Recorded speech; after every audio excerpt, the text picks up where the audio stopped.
Hello friends, this is Poonam and welcome to Subira study points. तो चलिए friends शुरू करते हैं आज की प्रैक्टिस। और ये प्रैक्टिस नंबर 14 है, यानी कि इससे पहले हम 13 प्रैक्टिस और भी करवा चुके हैं। तो यदि आपने वो वीडियोज़ नहीं देखे हैं तो उनको भी देख लें और आपको सारी वीडियो एक साथ प्ले लिस्ट में मिल जाएंगी।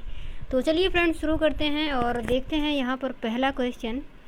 एंड हमारा पहला क्वेश्चन है कि निम्नलिखित में से कौन सा बच्चों के सामाजिकरण का प्राथमिक कारक है? पुस्तकें और पत्रिकाएं, निकटस्थ परिवार, माता पिता का कार्यस्थल या फिर अस्पताल के कर्मचारी। तो यहाँ पर पूछा गया है कि बच्चों के सामाजिकरण का प्राथमिक कारक क्या है। तो जो प्राथमिक कारक होता है वो बच्चों का घर परिवार होता है, यानी कि जो पहला ऑप्शन है पुस्तकें और पत्रिकाएं, ये नहीं होगा। एंड निकटस्थ परिवार या फिर माता पिता का कार्यस्थल, तो माता पिता का कार्यस्थल भी नहीं होगा, क्योंकि जो माता पिता का कार्यस्थल है वो मतलब उनका ऑफिस वगैरह हो गया, तो वो प्राथमिक कारक नहीं होगा। और अस्पताल के कर्मचारी, ये भी नहीं होगा, यानी कि जो निकटस्थ परिवार, यानी कि जो परिवार के निकट के लोग हैं, यानी कि उनके मम्मी पापा, दादी दादा, चाचा चाची जो भी होंगे वही उनके सामाजिकरण का प्राथमिक कारक होंगे। तो ऑप्शन हमारा यहाँ पर सेकेंड नंबर सही हो जाएगा। उसके बाद देख लेते हैं अगला क्वेश्चन। और अगला क्वेश्चन है कि घोड़े को देखकर एक 3 वर्षीय बालिका चकित होकर बोली, वाह इतना बड़ा कुत्ता। जीन पियाजे के संज्ञानात्मक विकास के सिद्धांत के अनुसार बालिका की यह प्रतिक्रिया निम्न में से किसका उदाहरण है?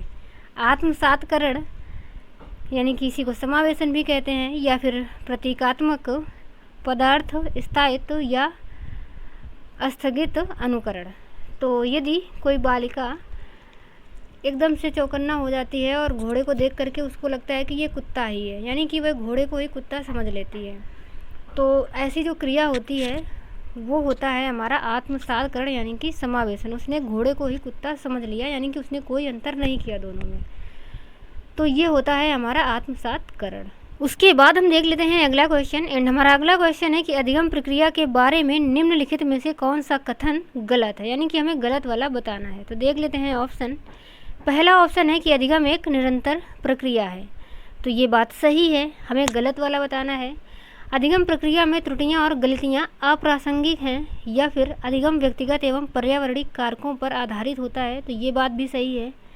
अधिगम चक्रीय रूप में होता है, अनुरेखीय रूप से नहीं, तो ये बात भी सही है कि जो हमारा अधिगम है वो चक्रीय रूप में होता है, ना कि अनुरेखीय रूप से, तो ये भी सही है, यानी कि हमें गलत वाला बताना है। तो ऑप्शन हमारा यहाँ पर सेकेंड सही हो जाएगा, बाकी सभी गलत हो जाएंगे। कि जो अधिगम प्रक्रिया में त्रुटियां और गलतियां अप्रासंगिक नहीं होती बल्कि प्रासंगिक होती हैं, तो ऑप्शन यहाँ पर हमारा सेकेंड सही हो जाएगा। उसके बाद देख लेते हैं अगला क्वेश्चन। विद्यार्थियों में संकल्पनात्मक समझ को सुधार करने हेतु एक अध्यापिका को छात्रों को केवल यंत्रवत रूप से याद करवाने के लिए प्रोत्साहित करना चाहिए, तो ये बात गलत है, क्योंकि यंत्रवत रूप से बच्चों को सिर्फ याद ही करवाते रहना ये सही नहीं है। और संकल्पों के वार्तालाप, उदाहरण और गैर उदाहरण को सम्मिलित नहीं करना चाहिए, तो ये भी सही नहीं है, क्योंकि जो भी संकल्प यानी कि जो भी कॉन्सेप्ट बच्चों को सिखाया है तो उसके उदाहरण और गैर उदाहरणों को सम्मिलित करना चाहिए। यहाँ पर बोल रहा है कि नहीं करना चाहिए, तो ये भी गलत है। इसके अलावा जो प्रस्तुत किया गया है और जो पहले से ज्ञात है उन दोनों के बीच संबंध स्थापित करने के अवसर प्रदान करने चाहिए, तो यही बात सही है कि जो अभी पढ़ाया गया है और जो बच्चों को पहले से पता है, तो उनका जो पूर्व ज्ञान है और जो अब आप सिखाने जा रहे हैं उन दोनों के बीच एक संबंध स्थापित करने के अवसर प्रदान करने चाहिए, तो ऑप्शन हमारा यहाँ पर तीसरा वाला ही सही हो जाएगा। उसके बाद देख लेते हैं अगला क्वेश्चन। बच्चों द्वारा पूरे वर्ष के दौरान किए गए विभिन्न कार्यों का संग्रहण जिसका लक्ष्य उनके प्रदर्शन का रिकॉर्ड रखना है क्या कहलाता है? रूबिक, फाइल, आंकड़ों का प्रपत्र या फिर पोर्टफोलियो, तो ये कहलाता है पोर्टफोलियो। उसके बाद जो अगला क्वेश्चन है कि जब एक छात्र एक व्यवहार को अवलोकन द्वारा सीखते हैं तो इस प्रक्रिया का प्रथम चरण क्या होता है, यानी कि जो छात्र हैं वो व्यवहार को अवलोकन के द्वारा जब सीखते हैं तो सबसे पहले क्या करते हैं? तो प्रतिमान की क्रियाओं को याद रखना, या प्रतिमान पर ध्यान केंद्रित करना, या अपने द्वारा अनुकरण किए गए व्यवहार का आकलन, या फिर प्रतिमान के व्यवहार को दोहराना और अभ्यास करना। तो जब भी आप किसी के व्यवहार को अवलोकन के द्वारा सीखते हैं तो सबसे पहले क्या करेंगे, यानी कि किसी चीज़ को यदि आप अवलोकन करेंगे तो सबसे पहले आपको उस पर ध्यान केंद्रित करना पड़ेगा, यानी कि आप उस पर ध्यान देंगे तभी उसका अवलोकन करेंगे। तो ऑप्शन यहाँ पर जो हमारा सेकेंड नंबर है वो सही हो जाएगा। उसके बाद हम देख लेते हैं अगला क्वेश्चन, बच्चों द्वारा गृहीत वैकल्पिक संकल्पनाएं और भ्रांतियां क्या दर्शाती हैं? अधिगम अक्षमता, किसी संप्रत्यय के बारे में सहज विचार, निराधार दावे या फिर स्थायी संकल्पनात्मक ठहराव। तो जो भी बच्चों द्वारा गृहीत वैकल्पिक संकल्पनाएं या फिर भ्रांतियां होती हैं उन्हें हम क्या कहेंगे? अक्षमता नहीं कहेंगे, क्योंकि बच्चा यदि सीख रहा है तो उस टाइम कुछ ना कुछ भ्रांतियां गलतियां हो सकती हैं, तो उसे हम अक्षमता नहीं कहते। और निराधार दावे तो ये भी नहीं कहेंगे। साथ ही स्थायी संकल्पनात्मक ठहराव तो ऐसा भी नहीं है, क्योंकि जो भी भ्रांतियां हैं वो स्थायी नहीं हैं। तो ऑप्शन जो है वो सेकेंड नंबर की किसी भी संप्रत्यय के बारे में एक मात्र सहज विचार हो सकता है। तो ऑप्शन हमारा यहाँ पर सेकेंड नंबर सही हो जाएगा। उसके बाद हम देख लेते हैं अगला क्वेश्चन, निम्नलिखित में से कौन सी योजनाएं समस्या समाधान के लिए प्रभावशाली हैं? कलन विधि, अन्वेषण, बिना बोध के प्रयत्न, त्रुटि दोहराव या फिर प्रकार्यात्मक आबद्धता।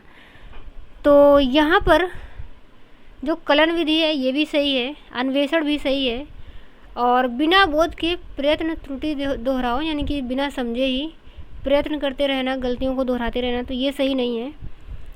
और प्रकार्यात्मक आबद्धता ये भी नहीं सही है, यानी कि ऑप्शन हमारा ए और बी सही हो जाएगा। तो ऑप्शन हमारा सेकेंड नंबर की ए और बी सही है।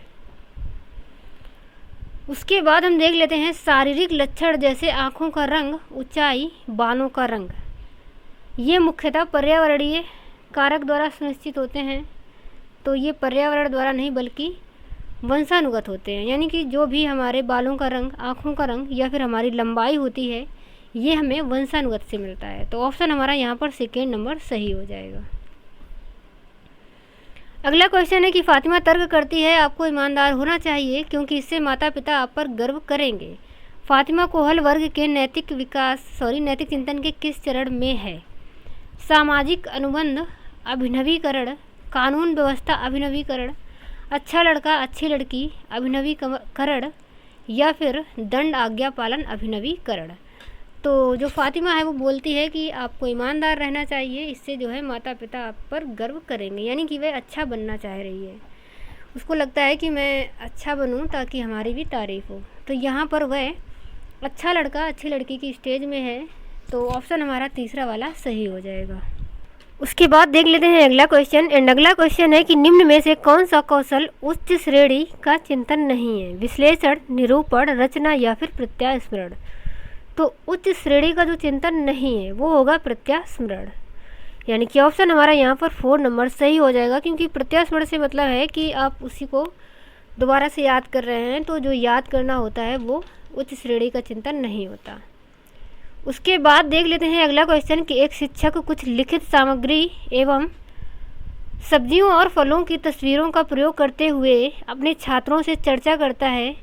विद्यार्थी इस परिचर्चा को अपने पूर्व ज्ञान से जोड़ते हुए पोषण का संप्रत्यय सीखते हैं। ये उपागम निम्न में से किस पर आधारित है?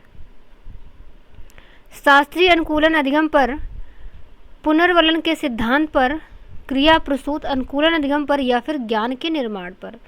तो जो ये उपागम है ये आधारित है ज्ञान के निर्माण पर। ऑप्शन हमारा 4 नंबर सही हो जाएगा।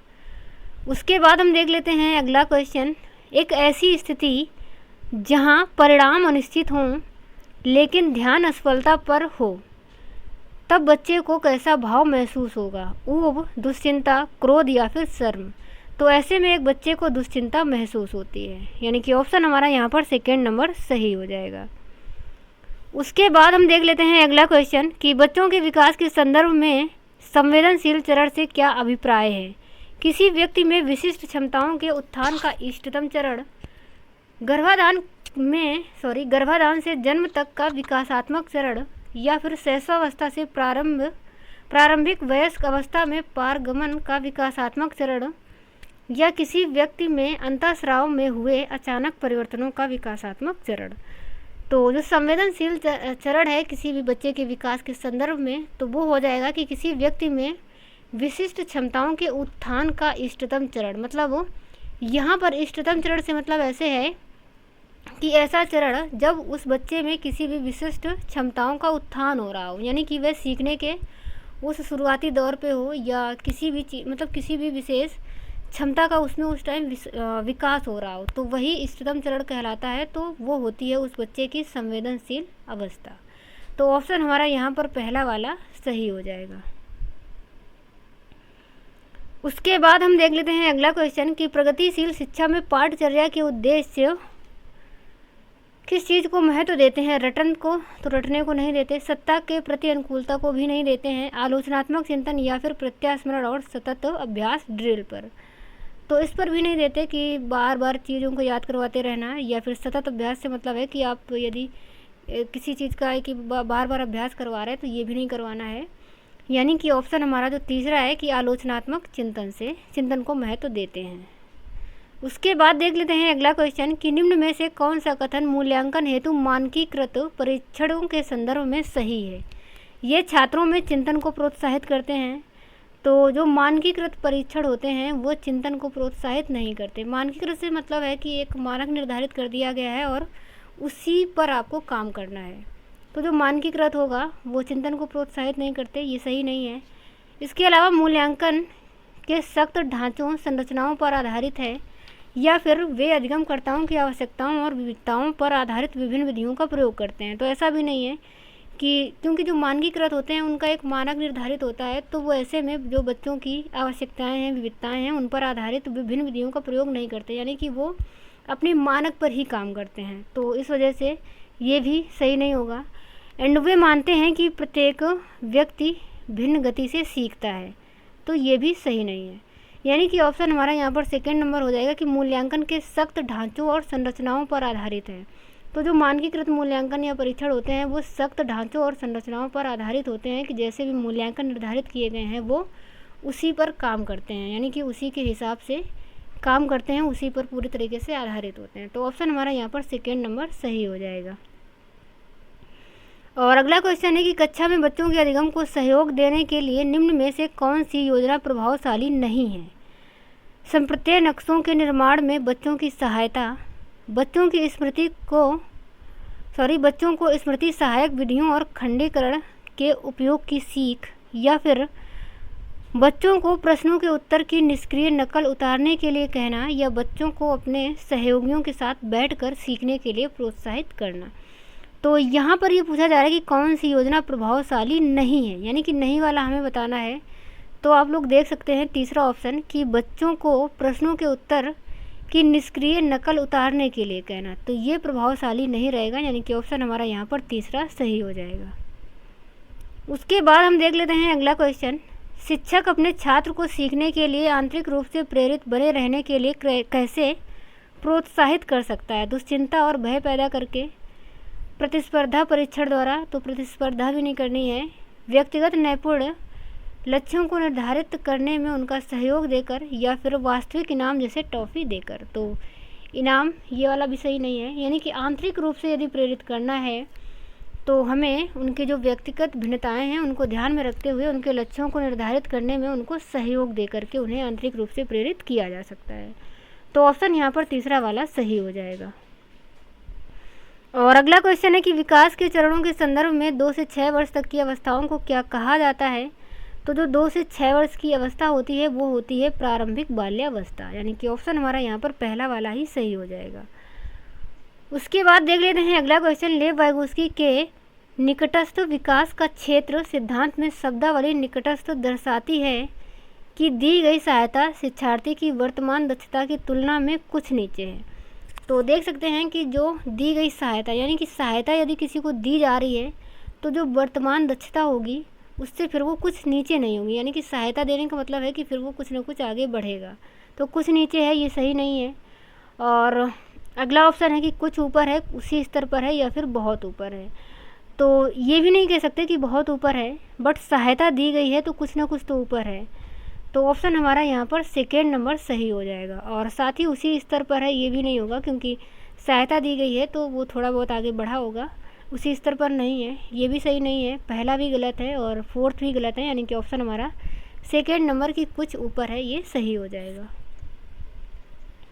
और अगला है, एक अध्यापिका पूरे वर्ष के दौरान अधिगम संबंधी गतिविधियों में संलग्न बच्चों का बारीकी से अवलोकन करती है, उनके कामों के जो नमूने हैं उनका संकलन करती है और प्रत्येक बच्चे के लिए अवलोकन डायरी भी रखती है। इस प्रकार का मूल्यांकन क्या कहलाता है? मानक एवं एक रूप, संकल्पनात्मक एवं अध्यापक केंद्रित, सतत एवं समग्र, या फिर मानक आधारित एवं संदर्भ युक्त।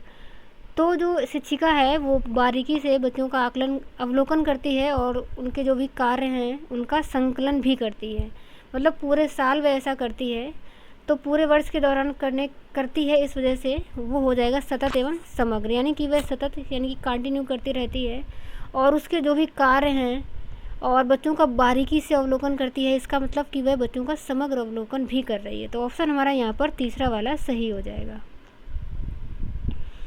और अगला क्वेश्चन है कि निम्नलिखित में से कौन सी युक्तियाँ सार्थक अधिगम को समुन्नत करने के लिए प्रभावशाली हैं? उदाहरणों और गैर उदाहरणों का प्रयोग, विद्यार्थियों को प्रश्न पूछने के लिए प्रोत्साहित करना, या फिर विद्यार्थियों को किसी दूसरे की अवधारणा समझाने के लिए कहना, या बच्चों को अपने निष्पादन की दूसरे बच्चों से सतत रूप से तुलना करने के लिए उकसाना। तो यहाँ पर तुलना के लिए नहीं उकसाना है बच्चों को, बल्कि उदाहरणों और गैर उदाहरणों का प्रयोग ये भी सही है, प्रश्न पूछने के लिए भी प्रोत्साहित करना और अवधारणा को समझाने के लिए भी कहना, ये बात भी सही है। यानी कि ऑप्शन हमारा ए बी सी तीन सही हो जाएंगे। तो यहाँ पर ऑप्शन देख लेते हैं कि ऑप्शन हमारा तीसरा वाला ए बी सी सही है। उसके बाद हम देख लेते हैं अगला क्वेश्चन, निम्नलिखित में से कौन सी रचनावाद की विशेषता नहीं है? शिक्षार्थी अपनी समझ को स्वयं सृजित करते हैं, ये बात सही है। एंड कुछ भी नया सीखना मौजूदा समझ पर निर्भर करता है और सीखना सामाजिक अंतःक्रियाओं द्वारा बाधित होता है, या फिर अर्थपूर्ण अधिगम प्रामाणिक अधिगम कार्य द्वारा गठित होता है। तो यहाँ पर बोल रहा है कि रचनावाद की विशेषता नहीं है। तो जो तीसरा ऑप्शन है कि जो सीखना है वो सामाजिक अंतःक्रियाओं द्वारा बाधित होता है, तो यही बात ये सही नहीं है, क्योंकि जो सीखना है वो सामाजिक अंतःक्रियाओं के द्वारा बाधित नहीं होता, बल्कि सामाजिक अंतःक्रियाओं के द्वारा सीखना होता है। तो ऑप्शन हमारा यहाँ पर तीसरा वाला सही हो जाएगा। उसके बाद हम देख लेते हैं अगला क्वेश्चन, जब राघव शिशु था तब उसे माता पिता के स्नेह से वह वंचित रहना पड़ा उसको, और बाल्यावस्था के आगे किस चरण में उसे बहुत संवेदनशील अध्यापक मिले, फिर भी उसे लोगों पर विश्वास करने में परेशानी होती है और वह जोखिम लेने का साहस नहीं दिखा पाता। राघव के विषय में विकास का कौन सा मुद्दा एकदम स्पष्ट रूप से वर्णित है? कहने से मतलब ये है कि जब राघव छोटा था तो वह अपने माता पिता के स्नेह से वंचित रह गया, लेकिन आगे चलकर उसको अध्यापक जो हैं वो अच्छे मिले, संवेदनशील मिले, लेकिन फिर भी वह लोगों पर विश्वास नहीं दिखा पाता है और जोखिम लेने का साहस नहीं रखता। तो इस वजह से जो उसके विकास का मुद्दा है वो कौन सा एकदम स्पष्ट रूप से सही होगा? निरंतरता एवं अनिरंतरता का मुद्दा, आरंभिक और बाद के अनुभवों का मुद्दा, प्रकृति पालन पोषण का मुद्दा, या फिर एक रूपता और वैयक्तिकता का मुद्दा। तो यहाँ पर जो हमारा ऑप्शन है वो सेकेंड नंबर सही हो जाएगा कि आरंभिक और बाद के अनुभवों का मुद्दा, यानी कि जो शुरुआत में उसको अनुभव मिले और बाद में फिर अच्छा मिलने पर भी वह जो है मतलब उन लोगों पर विश्वास नहीं कर पाता और ना ही वह साहस दिखा पाता है। तो ऑप्शन हमारा यहाँ पर सेकेंड वाला सही हो जाएगा। उसके बाद हम देख लेते हैं अगला क्वेश्चन, वाइगोत्स्की के सिद्धांत के अनुसार सहायक खोज किसमें सहायक है? संज्ञानात्मक द्वंद्व में, सहपाठी सहयोग, उत्प्रेरक प्रक्रिया सहचर, या फिर पुनर्वलन में। तो जो सहायक खोज है वो सहपाठी सहयोग में सहायक है। अगला है, निम्नलिखित में से क्या प्रगतिशील कक्षा की विशेषता नहीं है? बच्चों की सक्रिय रूप से सहभागिता ये होनी चाहिए, और लचीला समूह गठन भी होना चाहिए, गतिशील अध्यापक भी होने चाहिए, और जो फोर्थ है दंड और पुरस्कार का प्रयोग। तो जो प्रगतिशील कक्षा है वहाँ पर दंड और पुरस्कार ये उसकी विशेषता नहीं होती। ऑप्शन हमारा 4 नंबर यहाँ पर सही हो जाएगा। और अगला क्वेश्चन है कि बच्चों के बारे में निम्नलिखित कथनों में से कौन सा सही है? बच्चे वैज्ञानिक शोधकर्ता बनने के लिए पैदा होते हैं, ये बात सही है। बच्चे पर्यावरण के सक्रिय अन्वेषक हैं, ये भी सही है। बच्चे वयस्कों की तरह सोचते हैं, सिर्फ उनसे कम। या फिर बच्चे सामाजिक अंतःक्रिया द्वारा अपने परिवेश से अर्थ सृजित करने के लिए पैदा होते हैं। तो ये बात भी सही है, यानी कि ऑप्शन हमारा ए, बी और डी सही है। जबकि जो तीसरा है कि बच्चे वयस्क की तरह सोचते हैं, तो जो बच्चे हैं वो वयस्क की तरह नहीं सोचते बल्कि बच्चे अपनी तरह सोचते हैं। तो इस वजह से ये ऑप्शन गलत है और ऑप्शन हमारा ए, बी, डी यानी कि तीसरा वाला ऑप्शन यहाँ पर हमारा सही हो जाएगा। उसके बाद हम देख लेते हैं अगला क्वेश्चन। जब हरजोत को अपने प्रदत्त कार्य में सितारा नहीं मिलता, यानी कि स्टार की बात हो रही है यहाँ पर कि उसको स्टार नहीं मिलता है, तो वह बहुत परेशान हो जाती है और अपने काम के संदर्भ में दिए गए किसी भी आलोचनात्मक टिप्पणी के प्रति वह रक्षात्मक रुख अपनाती है। इस संबंध में निम्नलिखित में से कौन सा उपागम सबसे अधिक प्रभावकारी होगा? उसे रचनात्मक प्रतिपुष्टि देना और अपना काम दोहराने के लिए कहना, या फिर यह सुनिश्चित करना कि उसे उसके हर प्रदत्त कार्य में सितारा मिले जिससे वह परेशान ना हो। तो ऐसा नहीं करना है, ऐसे जो है वो आंतरिक रूप से प्रेरित नहीं होगी और वह सिर्फ सितारा पाने की वजह से ही काम करेगी। तो ये काम नहीं करना है। और साथ ही ये सुनिश्चित करना कि उसे उसके किसी भी प्रदत्त कार्य में कोई सितारा या पुरस्कार ना मिले जिससे उसकी आदत ना पड़े। तो ऐसा भी नहीं करना है कि बच्चों को कभी भी किसी भी प्रकार का कोई पुरस्कार ही ना दिया जाए, मतलब वो देना नहीं है लेकिन ऐसा तय भी नहीं करना है कि दिया ही नहीं जाएगा। तो ये बात भी गलत है। एंड किसी भी तरह की प्रतिपुष्टि न देना, तो ऐसा भी नहीं करना है क्योंकि हमें प्रतिपुष्टि देनी है। यदि बच्चों ने कुछ काम किया है तो उसे रचनात्मक प्रतिपुष्टि हमें देनी है और काम को दोहराने के लिए बोल देना है कि वह एक बार फिर से कर ले। तो ऑप्शन यहाँ पर पहला वाला सही हो जाएगा। उसके बाद अगला क्वेश्चन है कि निम्नलिखित में से कौन सा कारक भौतिक एवं सामाजिक दुनिया की जटिल शक्तियों को संबोधित करता है जो किसी बालिका के अनुभवों को उसके विकास के दौरान प्रभावित करते हैं? प्रकृति, आनुवांशिकता, लालन पालन या फिर क्रोमोसोम। तो बात चल रही है कि कौन से ऐसे कारक हैं जो भौतिक एवं सामाजिक दुनिया की जटिल शक्तियों को संबोधित करते हैं। तो जो भौतिक एवं सामाजिक दुनिया होती है, यानी कि यहाँ पर बात चल रही है पर्यावरण की, तो पर्यावरण आता है लालन पालन के अंतर्गत, यानी कि जो हमारा पालन पोषण होता है। तो ऑप्शन हमारा यहाँ पर तीसरा सही हो जाएगा। उसके बाद अगला एंड लास्ट क्वेश्चन है कि लेव वाइगोस्की का संज्ञानात्मक विकास का सिद्धांत किससे संबंधित है? सामाजिक सांस्कृतिक दृष्टिकोण से, मनोयौनिक दृष्टिकोण या व्यवहारवादी दृष्टिकोण, ऐतिहासिक दृष्टिकोण। तो जो वाइगोस्की का संज्ञानात्मक विकास का सिद्धांत है वो संबंधित है सामाजिक सांस्कृतिक दृष्टिकोण से। तो ऑप्शन हमारा यहाँ पर पहला वाला सही हो जाएगा। तो चलिए फ्रेंड्स, आज की वीडियो में इतना ही रखते हैं एंड आगे मिलेंगे अगले वीडियो में। तब तक के लिए बाय बाय, टेक केयर।